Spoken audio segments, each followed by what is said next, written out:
O menininho, ele era novinho que tava tocando a bateria. Só que ele tava tocando com o set invertido.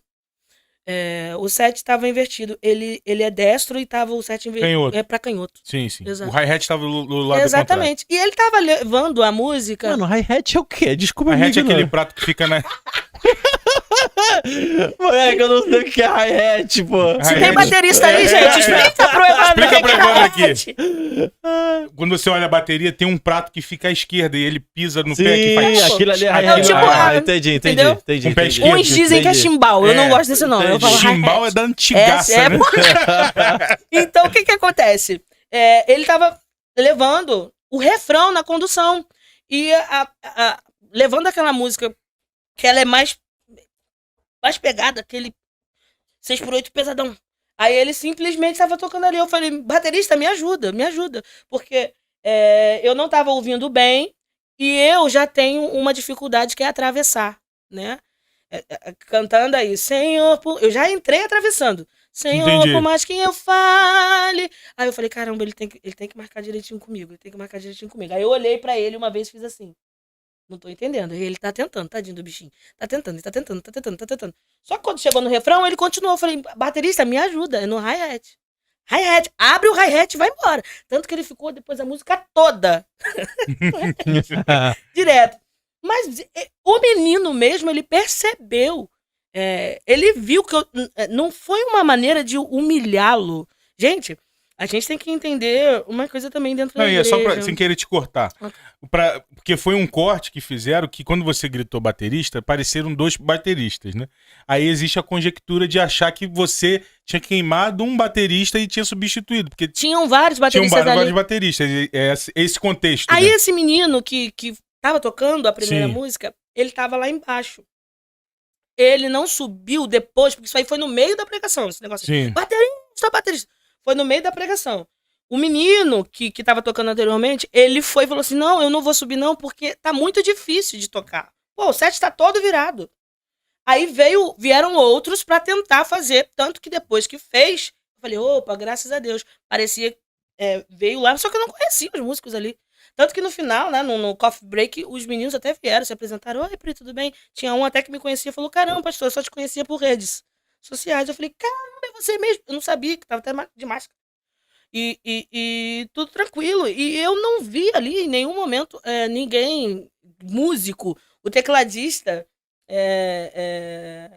não vi ninguém reclamar, eu não vi ele fazer cara feia, eu vi hater depois falando, se fosse eu, tacava baqueta na tua cara, se fosse eu, parava, cara, que não sei o quê. Mas, cara, não sabe o contexto da coisa, entendeu? Sabe de nada. Aí teve uma parte também que eu falei sobre 800 canções, aí tem umas pessoas que... Fizeram cortes específicos disso, né?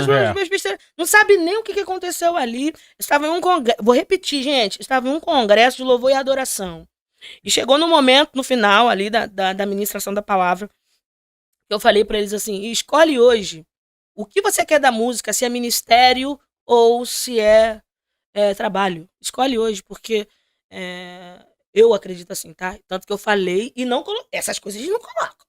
Que eu até falei lá, minha opinião da Priscila. Não se misturou as coisas, tá? Ministério é serviço.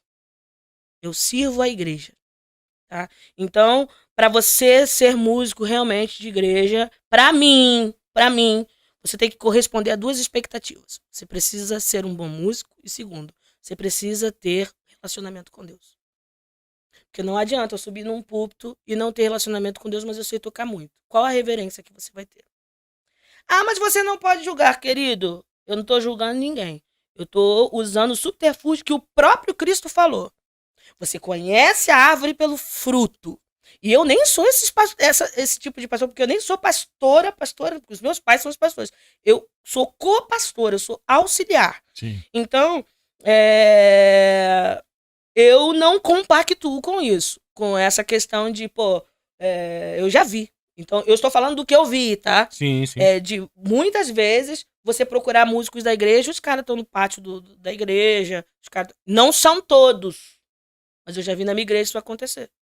Eu já vi isso acontecer. E por que é nessa reverberação toda que tá tudo acontecendo. Tô vendo os meninos aí, os músicos reclamarem. E quem é músico e também me conhece bem, ligaram pra mim e falaram assim: Pri, quem te conhece sabe que você não é assim. Tu é até muito bocó demais, tu é boba demais da conta. Eu falei, não, beleza. Não tô preocupada com isso. Mas, assim, para as pessoas que estão reclamando, porque isso não foi um fato que só aconteceu agora comigo, eu não sou esse fato isolado, já aconteceram com outras pessoas, esses recortes maldosos, e eu acredito que já teve gente realmente que já chamou a atenção. Todo músico um dia, gente, eu já fui chamar a atenção. Chegou um pastor para mim, eu com 17 anos, o pastor chegou para mim, tirou o microfone da minha mão. Isso não é... Eu não tô falando que eu aceito isso, tá? Sim, sim. Mas eu já passei por uma situação muito crítica. Eu tava cantando, o pastor chegou pra mim, puxou o microfone e falou: você não sabe adorar, desce. Meu Deus. É. O que eu vou fazer? E aí não é a síndrome do oprimido querendo ser opressor. Óbvio que É não. justamente de Eu contar uma história. eu simplesmente desci e fiquei esperando. Porque eu queria saber, caramba, o que aconteceu? Na hora eu chorei e falei. Na hora eu falei, Deus tem misericórdia. O que eu fiz de errado, Senhor? Mas eu jamais me levantei contra o pastor, falei, xinguei, até porque a Bíblia vai dizer em Romanos, no capítulo 3, que se a igreja ela é difamada por gente que não está inserida nela, a culpa é nossa. Depois vocês leem lá, Romanos capítulo 3, Paulo falando. A culpa é daqueles que estão dentro, inseridos no contexto da igreja cristã, ao mesmo tempo tem aí os seus pés para caminhos de morte, tem as suas mãos que transpiram sangue, e ele vai falando uma série de coisas, pessoas que são omissas, pessoas que são encrenqueiras. É por isso, às vezes a gente vê aí várias notícias de gente falando e dizendo, porque é amor ao próximo, porque é amor... Eu quero entender e eu quero que alguém me diga aqui em Marcos 12 o que de fato Jesus disse.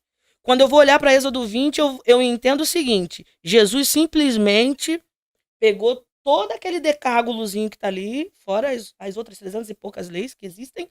Ele pegou aquele decágulozinho ali, o decágulo das 10, e ele simplesmente resumiu. Te dou um novo mandamento. O primeiro é ama teu Deus sobre todas as coisas.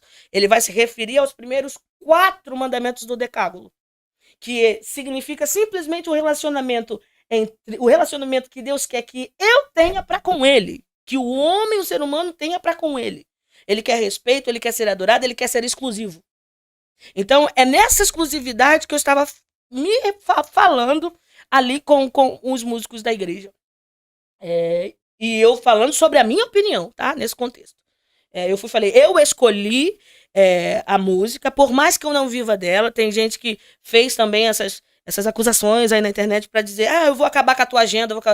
Desculpa te decepcionar, mas eu não tenho agenda, eu não vivo de agendas. Graças a Deus por isso.